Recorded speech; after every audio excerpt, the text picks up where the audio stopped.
Hi guys, welcome to my channel and welcome to part 2 of this 6 pieces A-line gown. This is the stitching aspect. In case you haven't watched the part 1, please, the link will be in the description box. So it shows the process of drafting and cutting of the bodice of the gown. And let's just get straight to it. So we have our front pieces and our back pieces here cut out, right?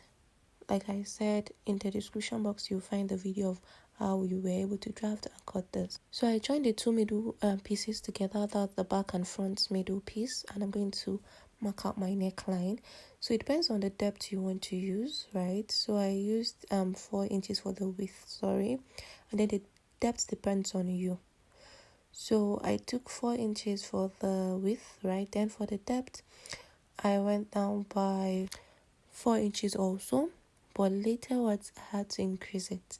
So it depends on how deep you want your neckline to be, but I think 4, 5, 6 is okay if you don't want it to be too deep, you understand?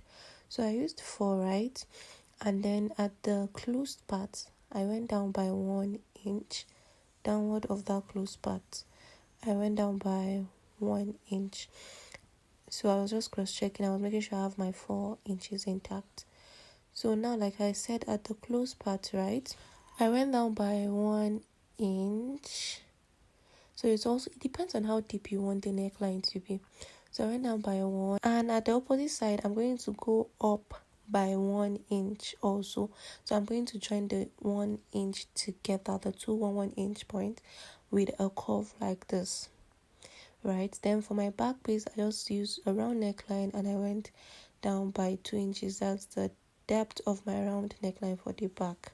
So I'll just form my round neckline for the back piece. So after this I felt like the neck was too small, but I went ahead to just cut. So firstly I cut the back neckline, and I'm going to raise the front middle piece up, and I'm going to cut the front neckline. Then I decided to increase the neckline. Thank God I didn't even increase it more than this. If not, it would have been too deep and I won't be able to wear it. But I'll just stick with my 4 inches. So I went down by 3 inches, right? So basically, let's say I added 2 inches to the depth. So instead of 4, I made use of 7 inches, right? But I didn't cut the 7 inches. So it's just what I did. So from that I increased it by 3, right? So I took the 3, and the opposite side I went down by 1. Then I just form my curve again, and I will cut out the new neckline. So that was how I drafted the neckline, and I went ahead to just cut it out. So that's our new neckline. So I got my lining here. So this lining, so I'll just go ahead and cut out lining for all the pieces, right? And I'm done doing that here. So now we are going to cut out wooden or breast part for the front pieces. That's what we are doing now. So now for the side pieces, for my shoulder I'm going to mark 10 inches. That's my bust line. That 9 inches is a chest line. So now that my 10 inches, right, so I flip it over so I can use the clearer face for you guys. So for my shoulder I mark 10 inches, right? So that 10 inches inward, I'm going to mark the width I want. And you need to consider your armhole curve. Your breast part shouldn't get to your armhole curve. Then I went up by 2 inches, right? And the down part, you'll be making sure you use your underbust line. So now under my 10 inches, I marked 4.5 inches. That's outward or inward.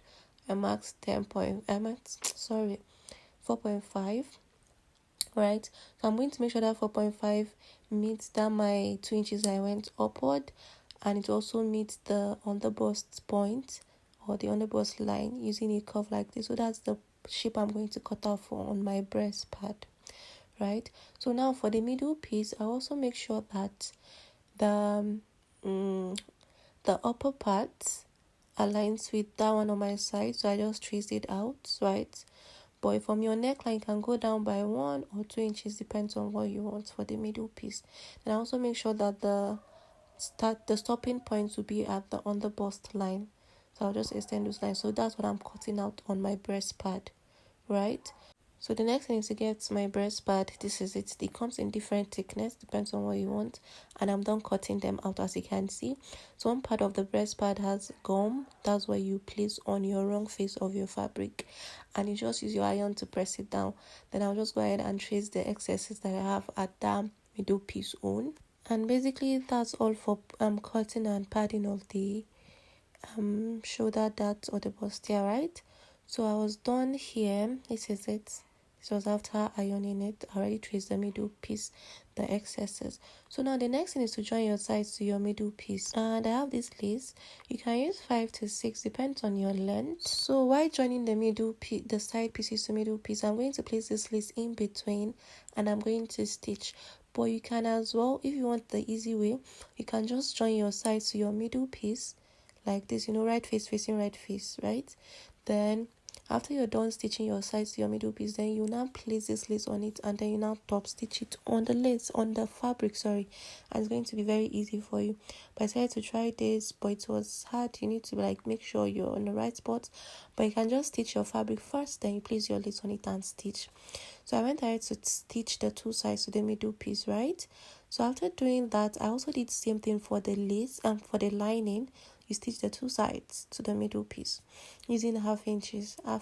I will just go ahead and notch this part, notch, and then I'm going to use my iron to iron press it. I'm going to make sure I open the seam allowance and press it very well. So I'm going to go and do that, and this was it. So I opened it up with my iron and I gave it a good press, and you have it popping out like this. So this is how the front looks and this is how the inside looks like, right? So now I'm going to bring my lining that I already stitched the 2 sides to the middle piece, right? I'll place it on my fabric, right face facing right face, and I'm going to go ahead and stitch my neckline. I'll stitch the 2 sides, and I'm going to leave the armhole and the shoulder on stitch, and the down parts I'll just hem the down part of the lining. So I've stitched the neckline, the 2 sides, right, and I've also done same thing for the back pieces. So that's what I did, but the back pieces there is no breast pad, please. So I left the armhole and the shoulder plates on stitch. So now I'm going to join the 2. I'm going to go out and turn out my fabric and give them a good iron press.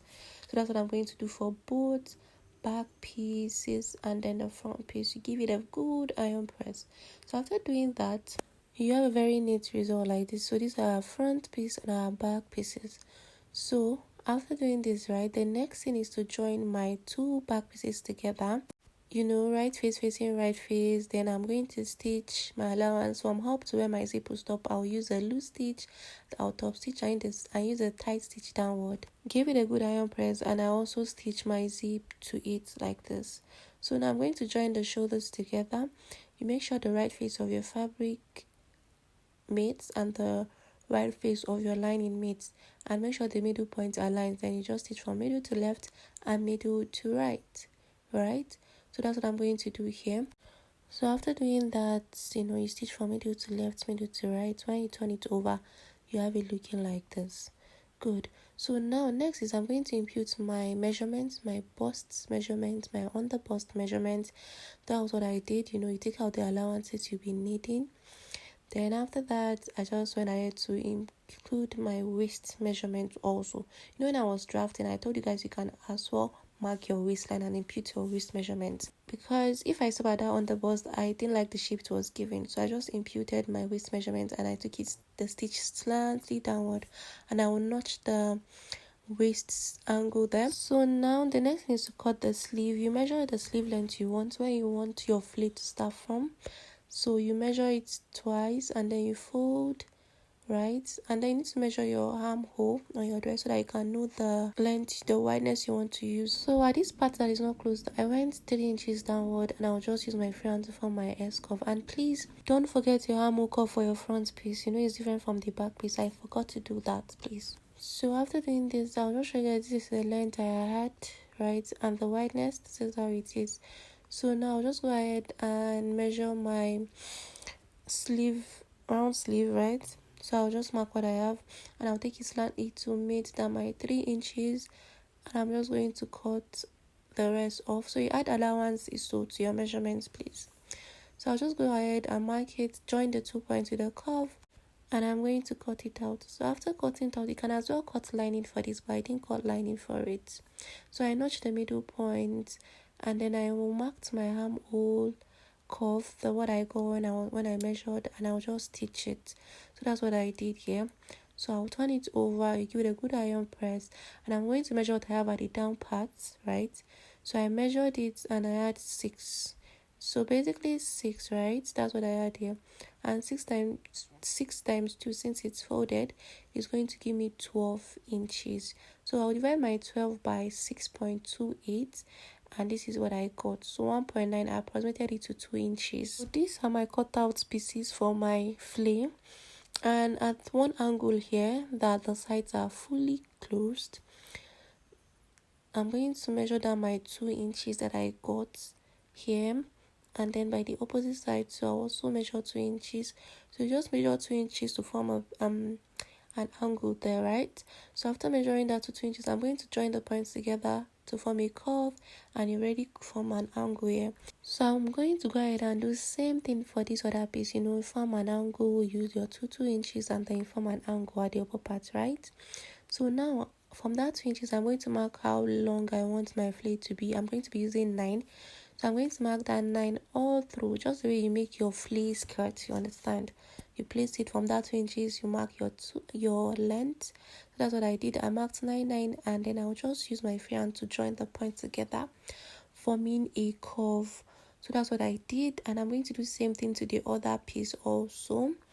So I'll just do the same thing for the other sleeve, right? So I'm going to mark the 9 inches all through, and I'll use my free hand to form my curve, and your 2 sleeves, the flea are ready, right? So I'll just go ahead and cut it out, right? So after cutting out, this is what I had. So I'll just notch I'm going to cut the angle formed, right? And I'll just notch the under part like this. I'm going to go ahead and just notch the 2 points that we have. After doing that, I'm going to open up the 2 fleas and I'll join them together, making sure that they align very well. So after doing this, I will just make sure they align. You cut off excesses so that that makes them not to be equal. So now we want to make a flea that one part is high and the other part is low. So I'm going to go ahead and fold it back using that notch that I created, right? So now what I'm going to do is to create the low part of this. I'm going to measure how low I want it to be. So 9, I'm going to measure what I want for the low part, and I used 6. So that will be how low it's going to be. So while going, I'm going to be increasing down my marking. So I'll mark 6 here. I'll mark 6.5 in the next part. Now I'll mark 7. You mark 7.5. You mark 8 till you get to the middle point, right? So that's what I did. And I'll just use my free hand to form another curve, joining those points together, right? So I'll now open it up like this, and then the middle, I'm going to extend it. I'm going to go out the middle by 1 inch or 2 or 1.5. I went out by 2 and I extended that my curve 2 inches out from the middle point. So now we've drafted our low and high flare. I will just go ahead and cut it out, and I'm going to notch the angle so I can know where is my middle point. You understand? Where is my back and front? So this is what you have your high and low flare created. Very simple and easy. So I'll just notch this point, right? And then what I'm going to do next is just to stitch it to the main sleeve that we cut, right? But in some cases it might be much. Like this, it was plenty. It was more than the circumference of the main sleeve, so I had to pleat. And sometimes you might not need to pleat, but I had to pleat mine. So this is what I have. You are just going to stitch it. You find a way to stitch it right face facing right face. So I thought of doing something with the lace that was remaining because I had excess remaining, right? So I would have even put the lace at the back also, when I was joining the side to the middle pieces. I would have done that. I would have also put it around the neckline to pop out. I feel like it would have been nicer. So I ended up getting this style. So I went ahead to just do it. So this was the style I used for the sleeve right the flea. So you just place your lace and then you top stitch it to it. Basically that's all you need to do, and then you mind the distance you want it to be. So that's what I did all through, right?